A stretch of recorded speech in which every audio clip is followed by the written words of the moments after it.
এই যে প্রযুক্তিগত কথাগুলো বললাম, একটু মাথা খাটান, এগুলো আমরাই তৈরি করতে পারবো ইনশাআল্লাহ। সব ঢেলে সাজানো যাবে ইনশাআল্লাহ তাআলা।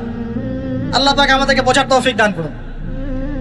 তাহলে 1 নাম্বার কি বলেছিলাম ভাই? ইলম অর্জন। 2 নাম্বার ইলম অনুযায়ী আমল। আর এই আমলটা কি শুধু ব্যক্তি জীবনে না, জীবনের সব ক্ষেত্রে? আল্লাহ কবুল করুন।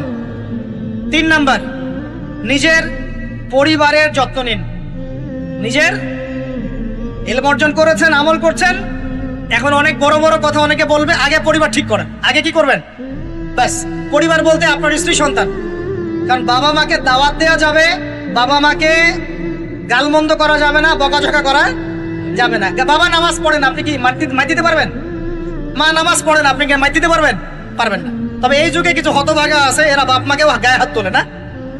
এই যুগে এমন কিছু হতভাগা ছেলে মেয়ে জন্ম হয়েছে, আল্লাহ মাফ করুক, এরা পিতা মাতার সাথেও কি জঘন্য আচরণ করে। পিতা মাতা দোয়া নিবেন, যাদের সাথে পিতা মাতার দোয়া থাকে জীবনে সফল হবে ইনশাআল্লাহ। যার সাথে পিতা মাতার দোয়া নাই, অবস্থা খারাপ। আল্লাহ মাফ করুক আমাদেরকে।